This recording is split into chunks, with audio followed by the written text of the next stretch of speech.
works if you follow the instructions, okay? So have faith in it. Parts of it may be tough for you, but I know it'll be worth it in the end, okay? That's the note to self. I'm recording this for those that are not here. So let's talk about toxicity and inflammation, because that's really the main reason why we want to do this detox.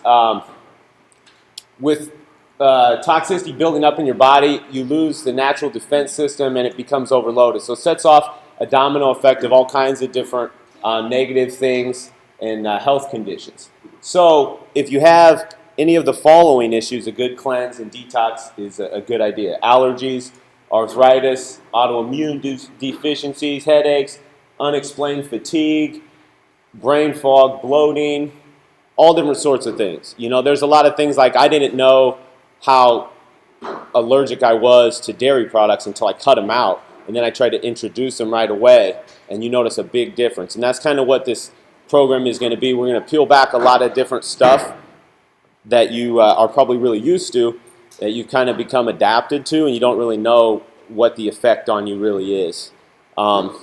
So if you're experiencing any of this stuff, hopefully this challenge will help with that. So decreasing toxicity inflammation is the key to effective long-term weight loss. The goal of the program is not weight loss, though. It's to improve your health and then identifying the underlying cause of why you may be carrying excess weight.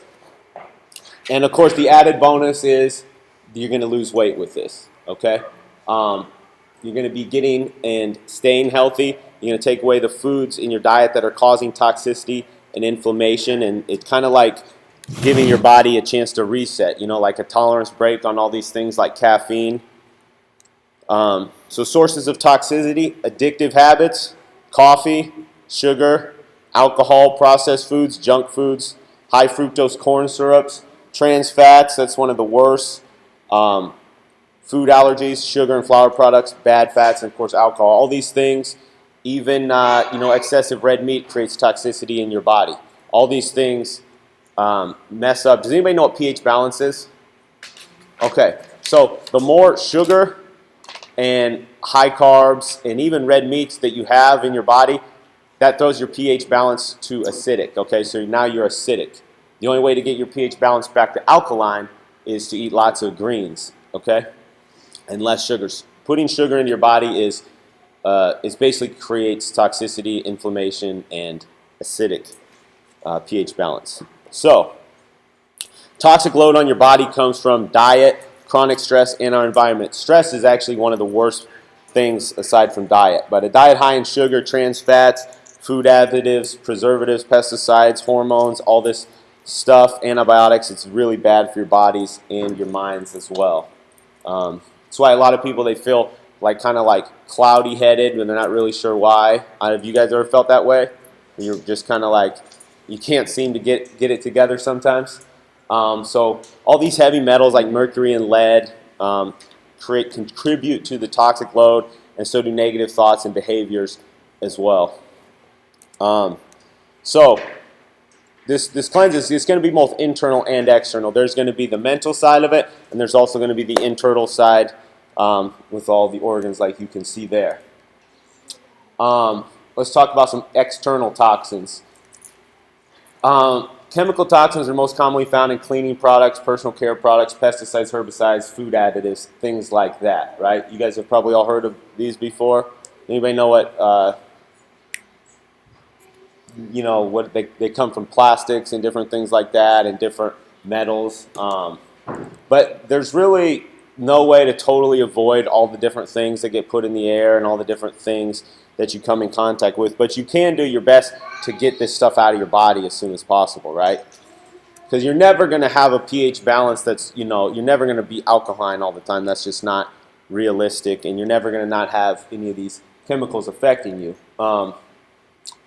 So internal toxins include waste products, bacteria, yeast, and other microbial organisms. This can interfere with normal metabolism as well as increased inflammation and oxidative stress. So increased toxic load can affect weight loss attempts by impairing two key metabolic organs, your liver and your thyroid. Damaging the mitochondria, which is the site of energy metabolism, harms your brain neurotransmitters and hormones, signaling that affects our appetite and increase inflammation and oxidative stress, both of which promote weight gain. So being inflamed makes you fat, and being fat makes you inflamed. Pretty simple.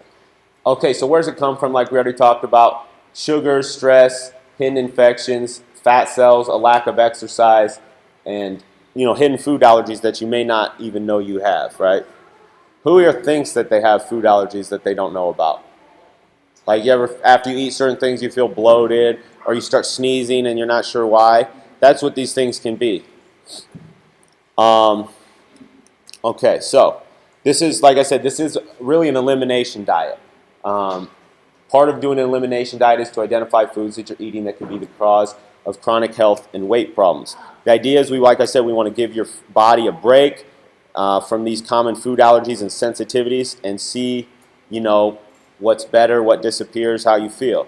The type of food allergy that I'm talking about, it's like a delayed response, anywhere from a couple hours to a couple days later.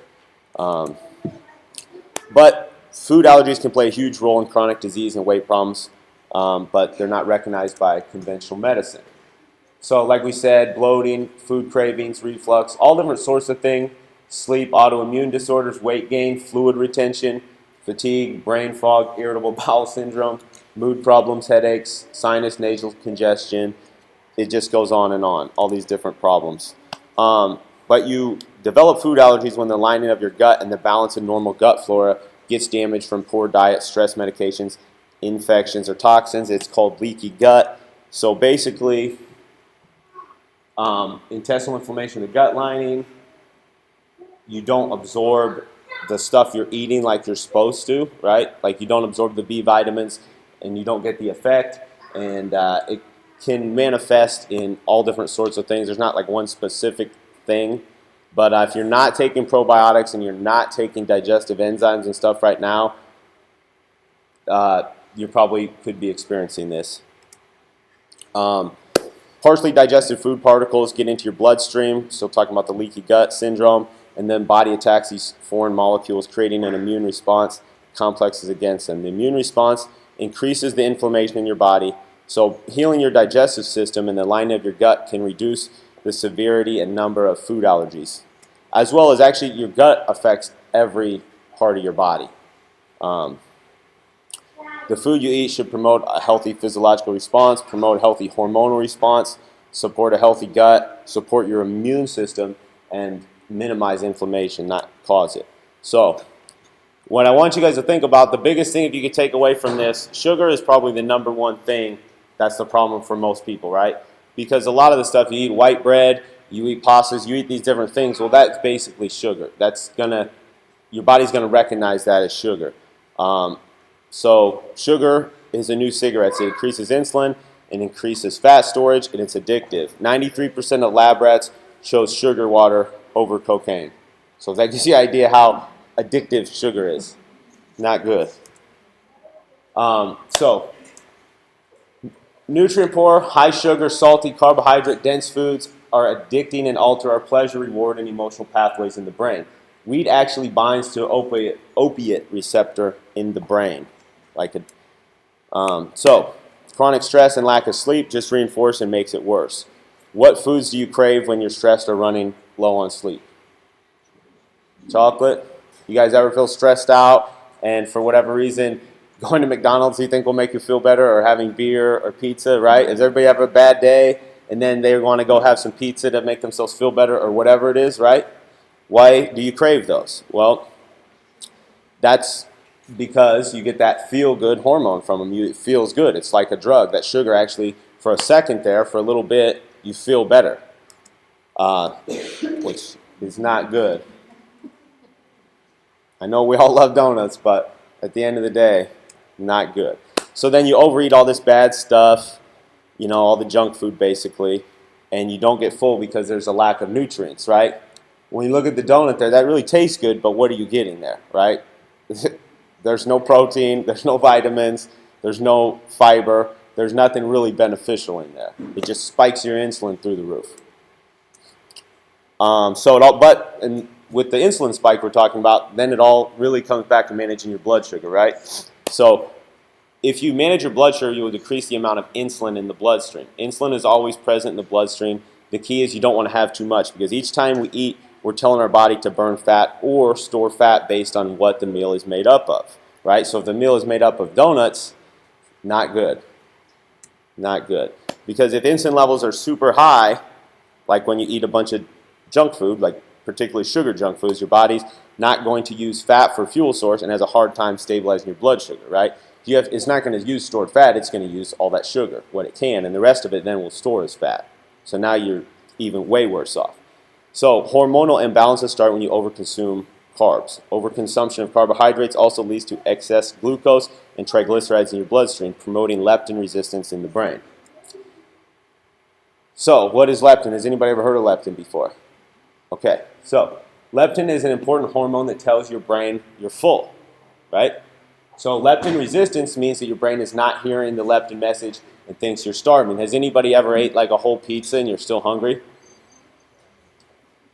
Am I the only one? Right?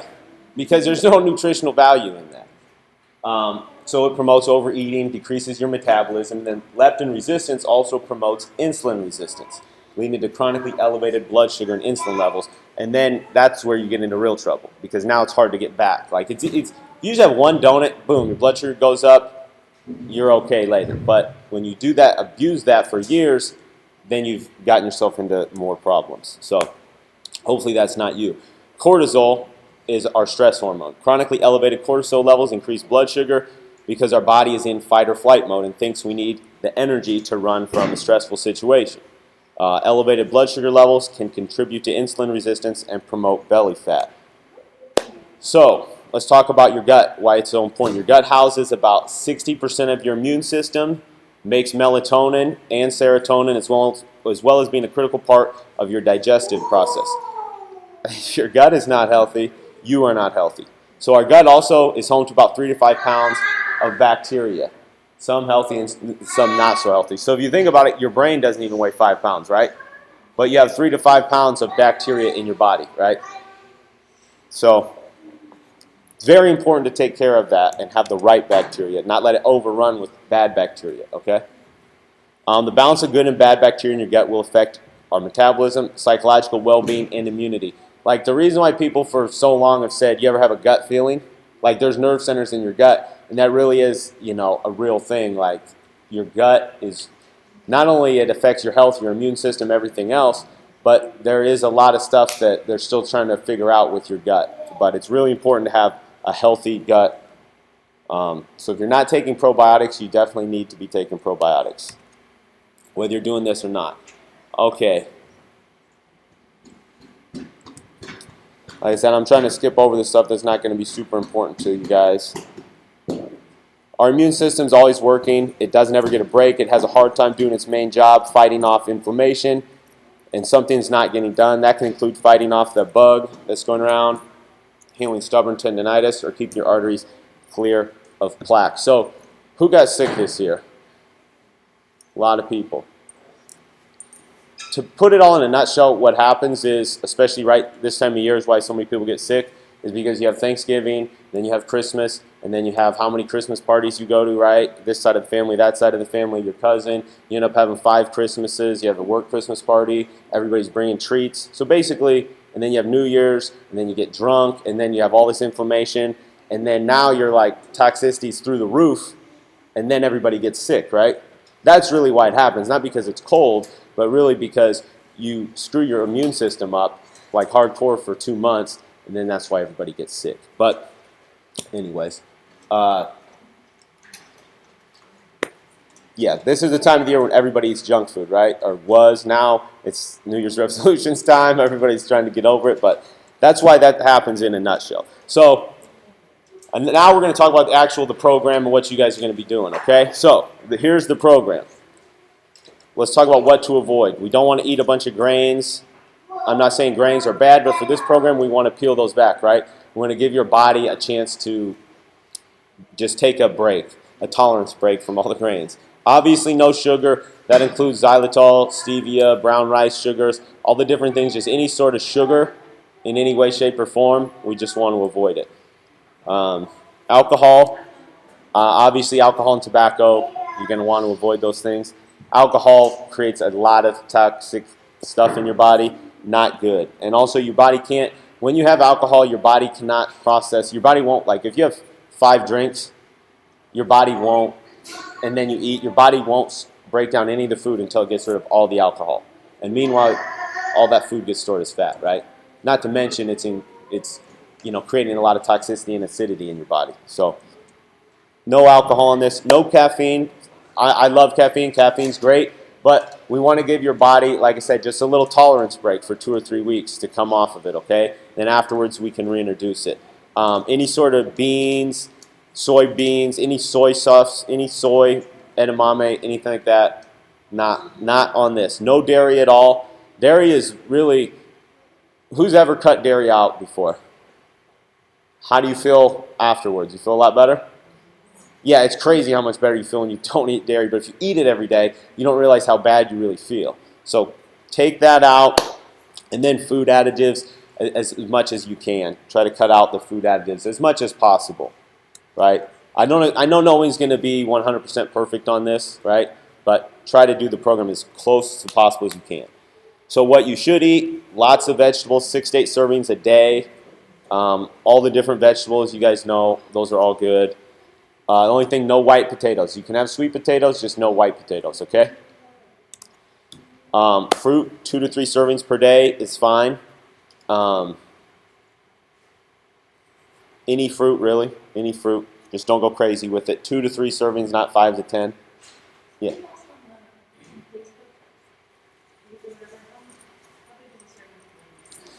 Like your palm, just about your palm.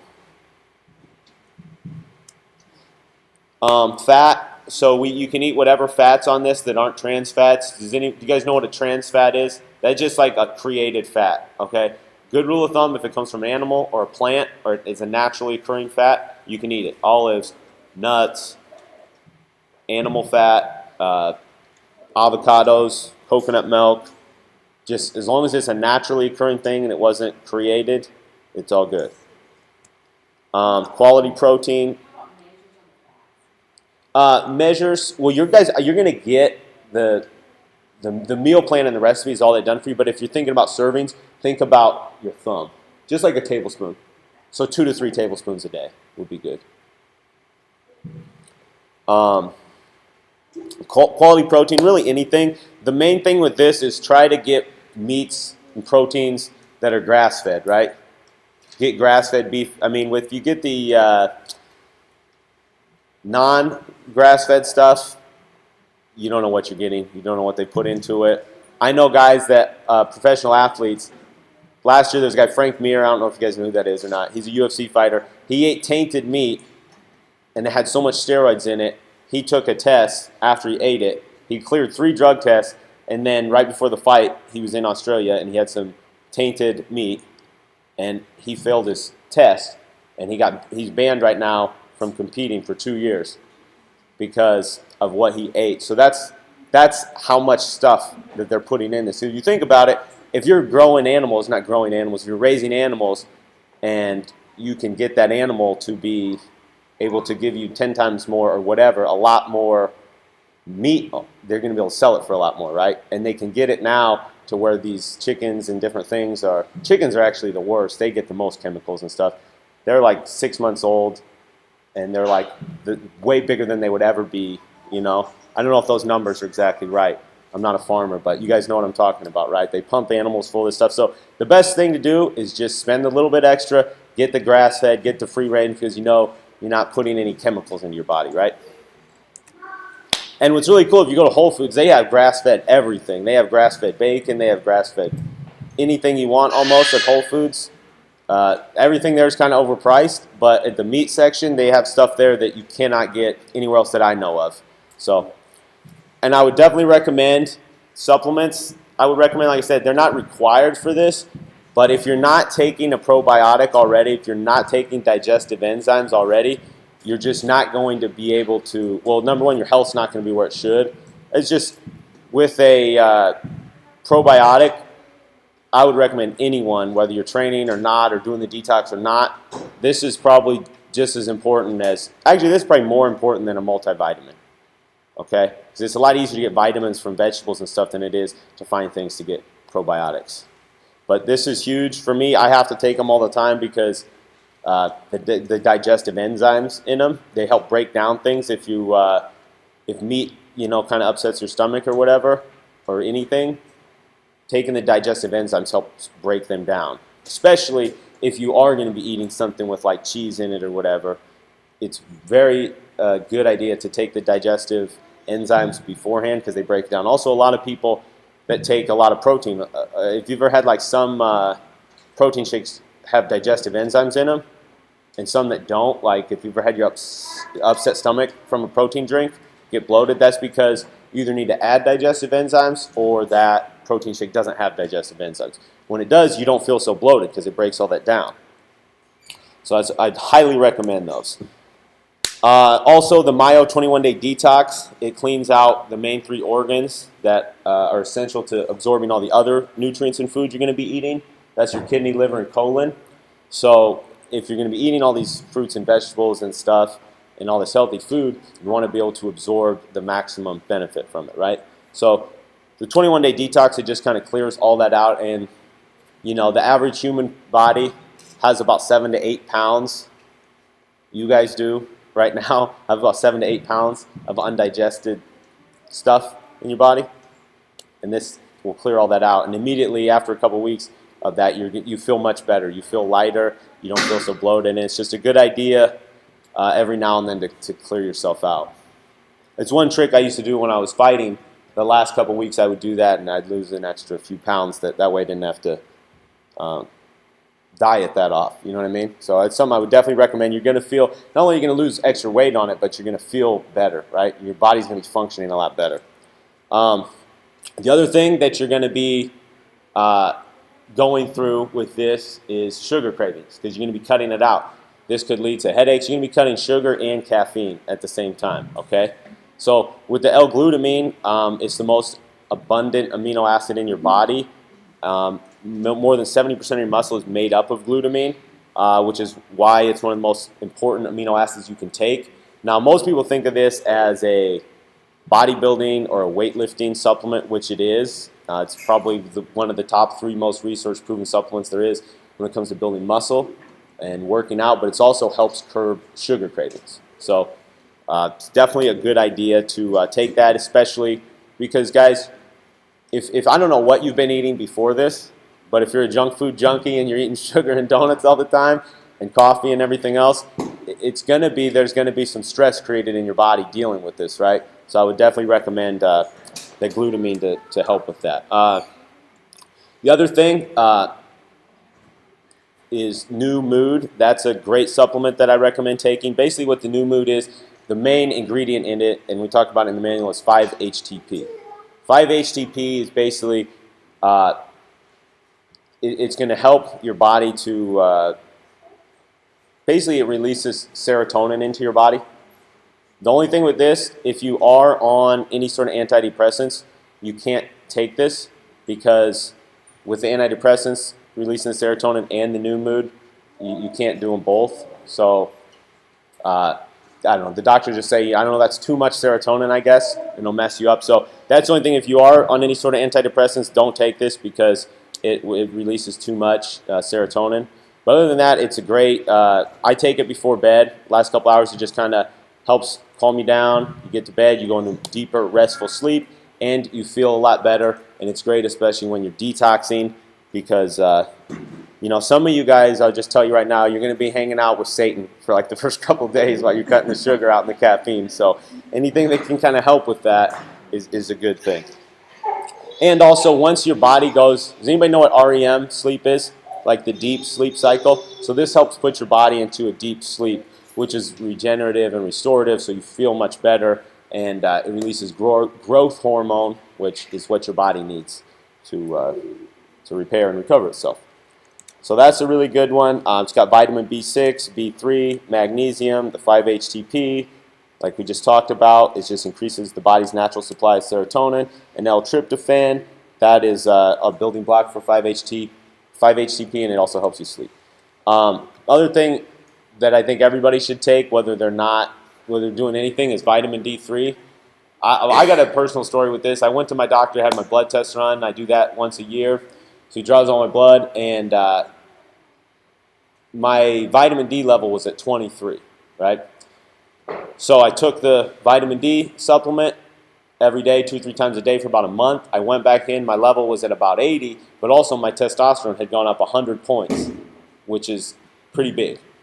Pretty big. It went up 100 points in 1 month just from the vitamin D. That was the only thing that I took. So vitamin D is something about 75% of people have a deficiency of, and adding it in, I mean, it's like $15. I would definitely get it, especially in Iowa where we're not out in the sun like we would be if we lived in Hawaii or something, okay? So it's definitely, I mean, vitamin D, there's so many good things it does for your body. It's crazy. The thing with when it raised my testosterone, that wasn't even something I was trying to do. That was just a side effect of supplementing with a lot of vitamin D3. So I would definitely recommend everyone do that. Yeah. So basically, vitamin D spray is just like liquid sunshine. It helps with your bone, heart, mood, and overall vitality.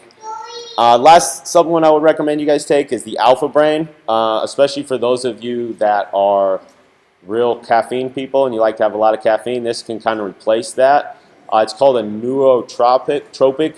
Basically, what that does is speeds up your response time, and it just kind of makes your brain fire faster, and you're just more clear-headed. Because the biggest thing that happens with this, if you've ever done our 6-week challenge, if you've ever done a low-carb diet, if you've ever done cutting out caffeine and stuff, you kind of feel brain fog. Has anybody else ever had that feeling when you're cutting carbs and everything out, and it's like hard to concentrate? That's why I recommend this. And then maybe you like this better, it works a lot better than caffeine for you, you feel better, and you don't ever go back to the caffeine. But that's why I'd recommend the Alpha Brain for. It really works. Just don't take too much of it. You start seeing through walls and stuff. All right. When to eat? Pre-workout. This is going to be variable based on when you're going to work out and what your body can handle. It's okay to work out fasted if your body can handle it. So one question I always get is if I'm going to work out at 5 or 6 a.m., I get up 45 minutes before that, I don't have time to eat. Okay? If that's the case, I don't want you to eat and then throw up and destroy your workout and ruin the whole point. So if you're okay with it and you can do it, that's fine to work out fasted. It wouldn't necessarily be ideal, but you know what I mean? You kind of got to go with the punches the way you're, if you got to work out at 5 a.m., you don't have time to get up at 3 and make breakfast and do all this stuff, then that's fine if your body can handle it. But if you feel like you're dying, like you don't have enough energy, then I would definitely recommend you take something like the Ultimate Recovery or something quick in a shake format that you can get in your body before you work out, but not like a full meal. What you want to do is focus on protein, fat, and avoid lots of fruit or carb-dense vegetables. A carb-rich meal will increase insulin, putting your body in a fat storage mode. Examples of a pre-workout snack would be 2 hard-boiled eggs, some turkey or chicken, and a handful of macadamia nuts, or no sugar added beef jerky. Just a nice protein source. A little bit of carbs, but not carb crazy, okay? Yeah, branched chain amino acids are just, they're just an amino acid. You can always take those, and I would definitely recommend those.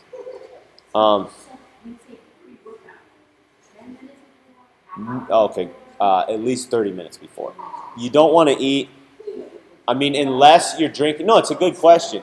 If you're having a liquid meal, like the Ultimate Recovery or Branch Chains or whatever, you can drink that literally while you're working out. But if you're eating actual food, I would say 30 minutes would be the closest you want to cut it. Because I've even had like a granola bar before workout, and then I've thrown that up. So you want to give it a little bit of time to digest. So the next thing, what are you going to eat after your workout? What's the most important meal of the day, guys? Wrong. Post-workout. Yeah. But the most important thing you're going to eat all day is going to be what you eat after you work out, because you just trained, right? So what you want to do is have a protein with some starchy vegetables. Fruit is not your best option here. Examples of a good post-workout meal would be chicken and sweet potato, salmon and some butternut squash, or egg whites, mixed with pumpkin. So basically you're getting protein and carb in an equal amount, okay? A 1-to-1 ratio, meaning if you have 20 grams of protein, you want 20 grams of carbs. You don't really want to go over like 20 or 30 grams of either here. I think that's about the most you would want to go, and that's going to depend if you're, 125 pounds or 250 pounds, you're going to, but somewhere even on the high end, don't go more than 30 and 30 right after you work out.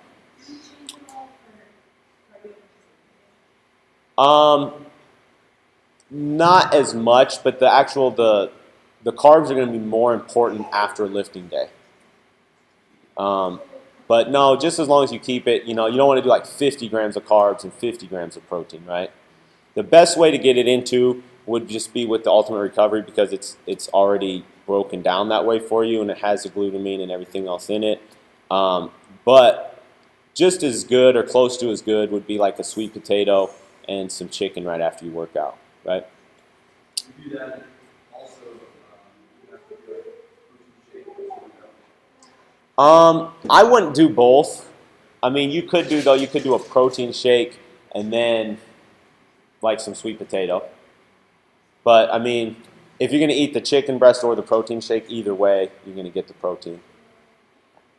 And you want to get that within 30 minutes, okay? Because there's a lot of different research. Some people say immediately. Some people say, oh, you can wait up to an hour. But at the end of the day, it really doesn't matter. You want to eat afterwards. So if you eat quicker than later, it's not going to hurt you, right? But you do want to get it in within a 30 to 60 minute window. And like I said, some people say 60, some people say 30 minutes, some people say right away. Either way, you want to get it in pretty much as quickly as possible. Yeah, so if you don't really feel like you need it, I mean, I know a lot of our cardio workouts, we use weights and they're pretty challenging. So if you feel extra drained, then have it. But like if it's just a cardio like a jog or something, you don't necessarily need to get a post-workout meal. You know what I mean? But you can still always have a protein shake is good. So the meal timing on this, I know a lot of the programs we do is 5 and 6 meals. With this, we're going to strive to eat 3 meals a day and avoid as much snacking as possible. Now, obviously, like I said, it's going to change on the days you train, especially on the weight training days. You're definitely going to want to get that post-workout meal that we talked about. Now, obviously, we understand real life happens and people work long hours and different stuff happens. If you're sitting there and you're dying and your blood sugar has dropped and you feel like you need to eat something, then that's totally fine. So, if you need to eat something, if you need to have some snacks, that's totally fine. Just make sure that they fall within the guidelines of the program, right? No Casey's Pizza, no Rockstar energy drinks, nothing like that. So if you do something like that, you need to have protein and carb. Not carb. no, not necessarily. I would try to at least, if you need to have a snack, try to get a protein. Or, I mean, you can have a piece of fruit too.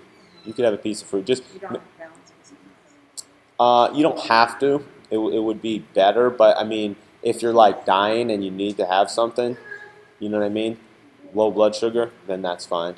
But ideally, yeah, it would be a little bit of protein, and then yeah, exactly. And honestly, guys, you'll figure out too. Some people are extremely carb sensitive. Some people aren't, right? So if you're really, really carb sensitive, you'll notice that, and then don't eat the carbs. You know what I mean? In between the meals, because some people, when they eat carbs, their body just starts storing weight. And some people, it's not that way. But just notice that, and that's what you're going to notice as you go through. So the main objective is to leave 4 to 5 hours in between meals to allow your digestive system to function properly, as well as keep leptin levels normalized. Each meal should be designed to hold you over until the next, taking away your desire to snack. But like I said, if you have to eat something, if you didn't get enough or whatever, running late, schedule, do what you have to do. As your body starts to use more fat for energy, you will experience less between meal cravings, energy slumps, and brain fog. In general, avoid snacking between meals as it can disrupt the normal function of leptin, insulin, and overall, you may end up eating more. Like I said, it's going to take some time to gauge how much and what the right types of food to eat at each meal are. I'm still working on it. So in the case that you maybe didn't eat enough at one particular meal or not enough fat to keep you satisfied, instead of getting cranky, tired, or hungry, just have a snack that is protein and fat based. And there you go. Don't just snack on veggies or fruit alone. Examples would be 2 hard-boiled eggs, veggies, celery, and nut butter, or chicken, turkey, and vegetables. So like I said, if you really are like dying, like I have, my blood sugar goes all over the place. When my blood sugar gets low, like I have to eat. I've like passed out before from low blood sugar and broke my jaw and different things. But so if you're like to that point where your blood sugar is so low that you got to eat something, then it's okay to have a piece of fruit or something if there's nothing else, right? But ideally, you want to keep it more protein and fat because your body's going to be burning. What we want to do is burn stored fat, right? Because when you eat that fruit, your body is just going to burn that and not the stored fat, right? But if you're always eating protein and fat, your body's going to burn stored fat in the form of ketones versus what you just ate. Does that make sense? Okay, good. Detox bath. This is something you can add in. Aim to get one 2 to 3 times per week. Get the water as hot as you can stand. Add 2 cups of Epsom salt, 1 cup of baking soda, 10 drops of lavender to the water. Or you can get those little essential oils, those things too. But basically the detox bath, it pulls stuff out. You'll actually, this is how a lot of fighters and wrestlers and stuff lose weight. But it'll help suck a lot of stuff out, almost like a sauna, but a little bit more healthy than a sauna because you don't feel as like drained. Like if you sit in a sauna for 30 minutes, you feel really, really drained. If you lay in one of these Epsom salt baths, you don't feel as drained, but it'll pull out toxins out of your body and a lot of, it'll pull out water. So after you do the detox bath, make sure to drink a lot of water afterwards, okay? Because you might feel real lethargic. So decreasing cortisol levels, which promotes weight loss and lowers inflammation. Increase detoxification through the effects of the magnesium and sulfur in the Epsom salts, pulling stuff out. It's going to enhance your sleep through the effects of the hot bath and the magnesium, and then lower your blood pressure and blood sugar levels, and then increase sweating and elimination of toxins. So let's talk about getting started. Get rid of all the bad stuff, right? If it's there, you're going to be tempted to eat it. If it's not, you're not going to be tempted, right? So the best thing I can say to you is either get rid of it all, throw it all away, or give it to somebody, or put it, somewhere. If every time you open the refrigerator, you have to stir the can of Coke or whatever it is, whatever junk food, you're just going to be that much more likely to pick it up, especially after the first couple days when you're, not feeling your best. Other thing. Plan at least 1 week of meals. Now, has everybody looked at the manual? Okay. Do you guys see the chart, how there's the first one done for you, and then the chart where you plug it in? So yeah, if you look on here, there's a sample menu of what it would look like. Now, you can follow that and do that, or if you turn the page, there is a blank template. Does everybody know what I'm talking about? That's where you're going to get creative and put in the meals you like. So in the manual, there's a bunch of different recipes. What you can do, you can follow it like I laid it out on the days I laid it out, or you can go through and change it up. If there's one breakfast that you really like, you can plug that one in every single day or whatever. But you definitely want to either do once a week or at least twice a week, meal prep, get everything made. Because if you don't get everything made and you just roll with it, and it's not going to work. You're not going to be able to follow the diet if you don't prepare it. There's just no way it's going to happen, right? Because then you're going to go to some other place, and it's not going to fit in with our plan, right? So make sure tomorrow or today or whatever, you go and you will today go to the grocery store, clear your cupboards out, and then tomorrow or tonight or whatever, make sure you have at least 4 or 5 days of meals planned out so you are set up for success. Because otherwise, it's just not going to work, right? What I would do is just make 3 or 4 meals and, have those 3 or 4 times. You know what I mean? Like make meal A and eat that 2 or 3 days, meal B. That way you're not buying 10,000 different, ingredients. So that's what we just talked about. Establish 2 to 3 go-to meals that you can get prepared in about 15 minutes, or just, you got them all prepared and you can just warm them up.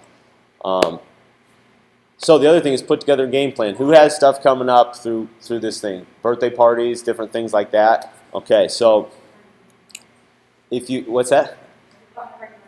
Party bus, okay. Yeah. You know what? Bring a bottle of water. What? Where's this at? Okay. That, I mean, it just depends. Is what's the occasion? You know what I mean? What's that? You guys could, I mean, I'm not going to tell you. To follow the program, it would be best to avoid the situation. But at the same time, if this is like, I don't know what type of situation, if this is like your friend's bachelorette party, you can't skip that, right? So I would just say, you know what I would do if you know you're going to go and you're going to, I mean, what's that? Just vodka water. I mean, yeah, the more, I mean, it's just like this. The more you drink and stuff like that, the more it's going to mess you up. So what I would do is I would just try to drink as much as you can so you get sick and throw it all up. Just get wasted. That way there's nothing. No. I mean, just try to, I don't know what the occasion is, but I would just, try to minimize it as much as you can, drink as much water as you can. If you do it, though, the next day, try to do the detox bath and do the sauna and get as much of that stuff out of you as you can. You know what I mean? Try to just minimize the damage. But otherwise, I mean, it's doable, but yeah, I mean, you just gotta, if you're going to a restaurant, that's one thing. Going to a party bus, that's a whole other thing. But if you're gonna go to the restaurant, try to, either eat before or maybe get something at a restaurant. I mean, the problem is going to restaurants though, you have no idea what they're gonna put into it. You have no clue. So I would try to eat beforehand, and then once you go there, maybe, you can't, the salad, just make sure there's no cheese on it, I mean, there's little things you can do. You tell them, hey, don't cook my steak with this or whatever. I wouldn't even order a steak because they're probably not going to have grass-fed. So it would be tough. I would try to avoid going out and stuff as much as possible. Eat beforehand. Bring something, if they'll let you. But it would be tough. But if you do eat a bunch of things, like I said, everyone's going to screw up. Everybody in this room's going to screw up at some point during this, right? So once you do, just make sure you're taking your detox pills. Make sure you get to the sauna. Make sure you can do the detox bath, And then, of course, get everybody on board. Like, this is great. Sue is here with her husband, because if your significant other is not on board with this and they're eating pizza and junk food every day, it's going to be like they're just going to torment you for 3 weeks, right? So make sure to get them on board. Tell them if you are going to eat that stuff, go in the back room, go on the back porch and eat that, or go in the garage or whatever. But, having people that are going to help you with this, friends at work, if you work somewhere where everybody brings cupcakes every Friday or whatever, tell them ahead of time, look, if you're bringing cupcakes the next 3 weeks, I don't want to know about it, okay? Don't even talk to me, okay? I don't even want to hear about it. That way, because if they're up there always trying to shove them down your throat, that's just one more opportunity for you to, trip up. So let people know that you're close with, your coworkers, your family, your friends, those people that would normally ask you to go out for your lunch break and eat the junk food with them. Just let them know. Don't even talk to me for 3 weeks. I'm going to be detoxing anyway, so I'll probably be mean to you if you do. So just leave me alone. So in the manual, did everyone see the symptoms spreadsheet? So basically, there's just a little spreadsheet you're going to go through. It's going to have all the different little types of, I don't want to call them illnesses, but conditions that you have. So you're going to go through brain fog, irritable bowels, you know what I mean? And you're going to say, what am I experiencing now, right? And then we're going to go back at the end of the challenge, and you're going to compare, okay, now what do I feel, right? Here, can I see that real quick? Thanks. So this is what I'm talking about, guys. In your manual, you'll see this. Just you're going to go through things like mood swings, anxiety, hyperactiveness, restlessness, all those things. Notice what's working or how you're feeling now, and then at the end we're going to compare it, and hopefully some of those symptoms disappeared, and then we can kind of, figure out what foods make you feel or what foods you're allergic to. So that's it, guys. Does anybody have any questions about anything? Yeah. Yeah, as long as it's not, like vanilla flavor or whatever. As long as it's just exactly. Yeah, exactly. That's good. Yep. Anybody else? Yeah. No water. No. Water, as much water as you can. If that's the secret. Yeah, as much water as you can possibly get. What's that? You can't take away water. That's like caffeine. That's the new caffeine. Right? Yeah. The weigh out process, so you'll just go to whatever gym you're going to be attending or back here in 3 weeks from today, whatever Saturday that is. I'm not sure the exact date, but we'll do that weigh out, or you can do it individually too at your gym that you're going to be attending. You can do it then. And guys, also too, if anybody wants any of the supplements that we talked about, we have we have, I think, 150 people doing this program, so obviously a lot of people aren't here today.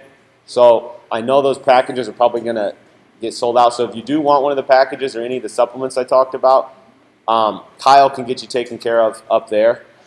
So, yeah. How many times do you recommend working out? At least 3. Or like I said, last time the guy that won it, he didn't even work out. But he was also hadn't worked out in you know what I mean? He was just eating terrible for years and years and years and years.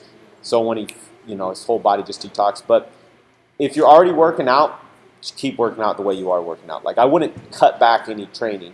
If you're not working out at all, I would try to work out at least 2 or 3 days a week, But it really depends on, what your level of activity has been prior. Yeah.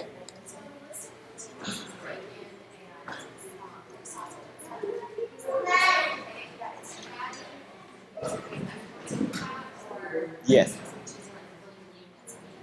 No, don't do the lean cuts.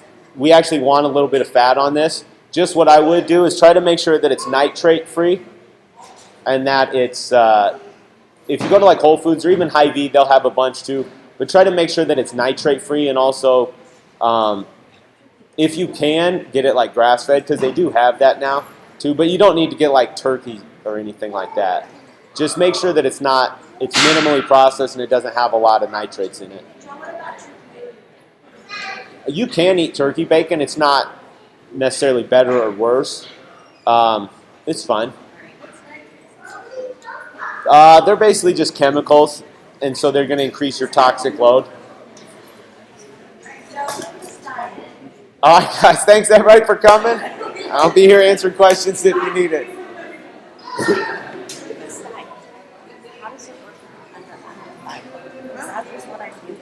Well, hopefully it will help. I mean, it's not going to be any conflicting, if anything, will help it. So on those, what was it, the U, some 5.